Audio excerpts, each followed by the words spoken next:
Oxygen pipe हटाया था, उसके मुंह से ये सब सुनकर उसका शक यकीन में बदल गया। उसने डिसाइड कर लिया था कि वो कैसे भी करके सबूत इकट्ठा करेगी, पर इसके लिए उसे वापस अपने घर जाना होगा, शिवाय के पास जाना होगा। वहीं से वो सुल्तान और अदिति के खिलाफ सबूत इकट्ठा कर पाएगी। उसे ऐसा खोया हुआ देखकर रोहित ने उसके सामने चुटकी बजाई और फिर पूछा, कहाँ खो गई, क्या हुआ? देखो, अगर तुम्हें फ्यूचर में कोई भी प्रॉब्लम हो तो तुम मुझसे शेयर कर सकती हो। मैं हमेशा तुम्हारी प्रॉब्लम सुनने के लिए तैयार हूँ। आरोही हल्का सा मुस्कुराते हुए बोली, थैंक यू कि आप मेरा साथ दे रहे हैं। रियली, मैंने आपको शुरुआत में काफी गलत समझ लिया था, पर अब लग रहा है कि दुनिया इतनी भी जालिम नहीं है। आपने मुझे बताया कि पापा की डेथ नेचुरल नहीं थी, किसी ने उन्हें मारा है और मैं उनके कातिल का पता लगाकर रहूंगी। इतना बोलने के बाद वो अपने कमरे में आ गई। उसने एक पेन और नोटबुक उठाई और चेयर पर बैठ गई। उसने खुद से कहा, मुझे इतना पता है कि ये सब कुछ वो 3 साल पहले लगी आग से रिलेटेड है। ये पूरा तमाशा वहीं से शुरू हुआ है। मुझे बस सारे बिखरे हुए टुकड़ों को एक साथ लगाना है। एक बार सब लिंक कनेक्ट हो जाए तो सब अपने आप अपनी जगह पर आ जाएंगे। ये बोल उसने एक चार्ट तैयार किया जिसमें उसने सबसे पहले एक बिल्डिंग बनाई और उसके साइड में 4 सर्कल्स बनाए। सबसे पहले खुद का नाम लिखा, फिर अपने पापा का, फिर शिवाय और फिर अदिति का। वो बिल्डिंग पर निशान बनाते हुए बोली, 3 साल पहले जब इस बिल्डिंग में आग लगी थी तब काफी कुछ हुआ था। जहां तक मुझे याद है, मैंने कुछ लोगों को बचाया था और अंदर धुआं होने की वजह से मुझे भी चक्कर आने लगे थे। जब मैं कोने में जाकर बैठी तो मुझे पता चला कि पापा मुझे बचाने के लिए अंदर चले गए। उसने और ध्यान से सोचा तो उसे याद आया, हाँ, मैंने उस टाइम एक लड़की को बचाया था, पर धुआं होने की वजह से मुझे ठीक से दिखाई नहीं दे रहा था और आंखों में जलन हो रही थी। फिर उसने अपने पापा के नाम के ऊपर सर्कल बनाया और बोली, पापा ने उस दिन एक लड़के की जान बचाई थी, जिसके बाद वो पूरी तरीके से जल गए थे और हम लोग उन्हें हॉस्पिटल लेकर आए। इतना बोलकर वो चुप हो गई। उस टाइम जब वो राजीव को हॉस्पिटल लेकर गई थी तब बहुत कुछ चल रहा था। आग लगने की वजह से हॉस्पिटल खचाखच भरा हुआ था। वहाँ काफी लोग एडमिट भी थे। आरोही ने भी उस दिन एक लड़की की जान बचाई थी। अगले दिन जब न्यूज़पेपर में इस आग की खबर आई तो उसमें लिखा हुआ था कि एक लड़की ने अपने साथी की जान बचाई।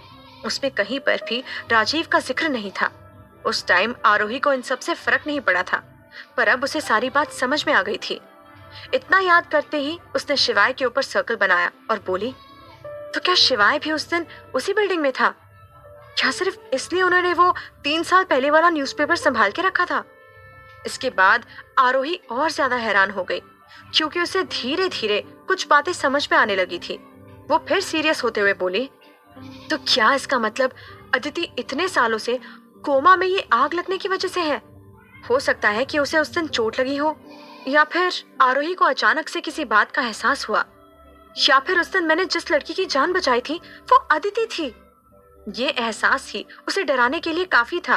तो इसका मतलब वो 3 साल पहले ही एक दूसरे से कनेक्टेड थे। उस दिन उसने जिसकी जान बचाई थी वो अदिति थी और राजीव ने जिस लड़के की जान बचाई थी वो शिवाय था। भले ही उन दोनों को इस बारे में पता नहीं था, पर आरोही को पूरी कहानी समझ में आ गई थी। अगर यही सच था तो अदिति को तो उसका एहसानमंद होना चाहिए, और इसके अलावा शिवाय की जान बचाने वाले भी राजीव थे, अदिति नहीं। पर शायद शिवाय को अभी तक ये बात पता नहीं थी। उसे लगा था कि शायद अदिति ने उसकी जान बचाई है। आरोही ने अदिति के ऊपर मार्क बनाते हुए बोला, मैंने तुझे बचाया और तू इसका एहसान ऐसे चुका रही है? तेरे भाई को बहुत जल्दी बताना होगा कि पूरी बात क्या है, वरना वो मुझे चैन से जीने ही नहीं देगा। मैं फालतू में अभी तक डरती आ रही थी, डरने की बारी तो अब तेरी है। इतना बोलकर उसने अदिति के नाम को अच्छे से कट कर दिया। वो अपना गुस्सा उस पर निकाल रही थी। उसने अब डिसाइड कर लिया था कि वो सुल्तान को सबक सिखाएगी, क्योंकि अगर उसने कुछ गलत किया ही नहीं है तो वो किसी से छुपकर भी नहीं रहेगी। इसके बाद वो एक नफरत भरी स्माइल देते हुए बोली, सॉरी शिवाय, पर आपको मुझसे डिवोर्स लेने के लिए अभी थोड़ा इंतजार करना होगा। इस अदिति को तो मैं सबक सिखाकर रहूंगी। उसके अंदर फुल कॉन्फिडेंस आ गया था। उसे 3 साल पहले वाली पहेली समझ में आ गई थी। उसने सारी डॉट्स कनेक्ट करके देख लिए थे। अब बस उसे अदिति को शिवाय की जिंदगी से अलग करना था। यही प्लान दिमाग में रखकर वो वापस से शिवाय के घर जाने के लिए निकल गई।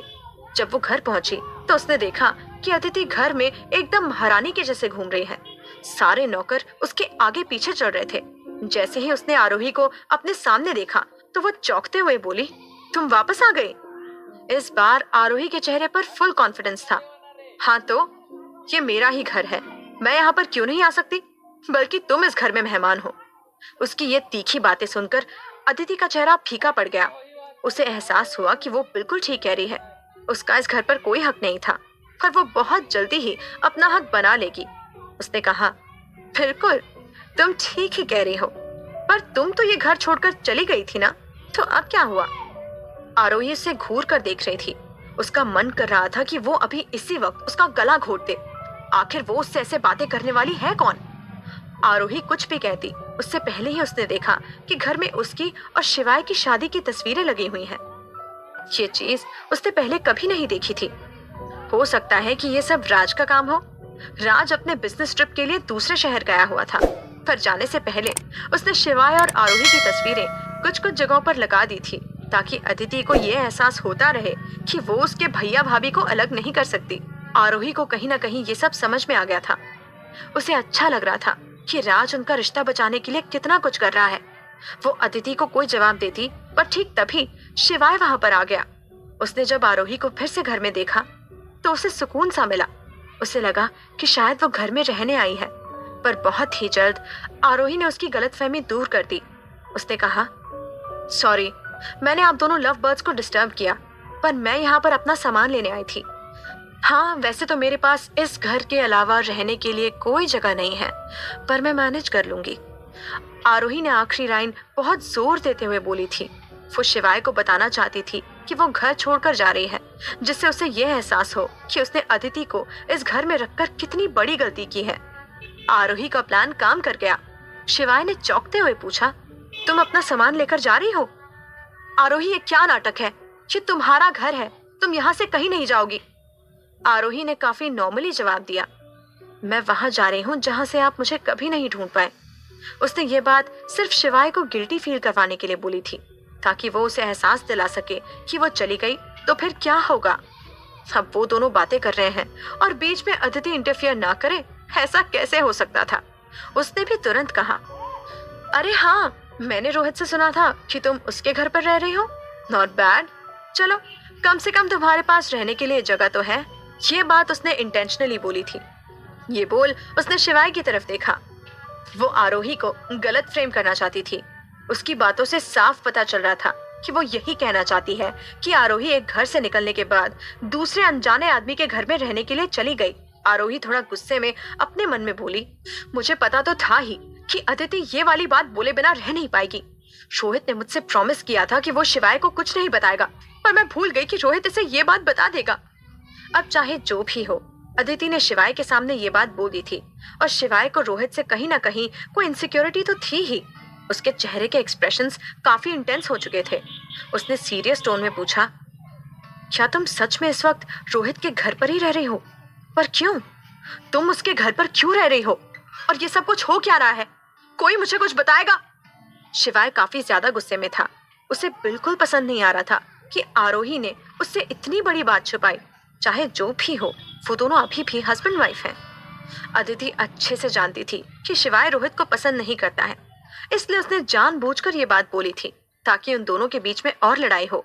आरोही ने शिवाय की बात का जवाब देते हुए बोला, वेल, ये थोड़ी लंबी कहानी है। वो खुद को एक लंबी स्पीच देने के लिए प्रिपेयर कर रही थी कि तभी अदिति उसे बीच में रोकते हुए बोली, अगर लंबी कहानी है तो उसे शॉर्ट कर दो। ये सुन आरोही का मुंह खुला का खुला ही रह गया। उसे इतना गुस्सा आ रहा था कि वो एक बार केले तो अदिति को सुनाने वाली थी, पर फिर उसने खुद को कंट्रोल कर लिया, क्योंकि वो इतनी जल्दी अपना आपा नहीं खो सकती थी। अभी तो बहुत कुछ होना बाकी था।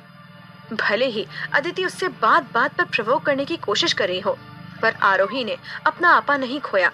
वो बहुत आराम से बोली, हाँ, तो यहाँ से निकलने के बाद मैं रोहित के घर रहने के लिए चली गई। इतना बोलने के बाद वो बिल्कुल चुप हो गई। That's it? अदिति हैरान होते हुए बोली, क्या तुम्हें इसके आगे कुछ नहीं कहना? आरोही ने ना में गर्दन हिलाते हुए कहा, नहीं, अभी तुम्ही ने तो कहा कि शॉर्ट में बताओ, तो मैंने शॉर्ट में बता दिया। अदिति ने खुद को तैयार रखा था कि जब आरोही अपनी कहानी बताएगी तो वो पलटवार करेगी, पर आरोही ने तो ऐसा कुछ कहा ही नहीं था। ये देखकर अदिति का मुंह बंद हो गया। वो आगे कुछ भी नहीं बोल पाई। आरोही को अब उसकी बेइज्जती करने में मजा आने लगा था। क्या ये तकरार आगे और बढ़ेगी? क्या आरोही अदिति को सबक सिखाएगी?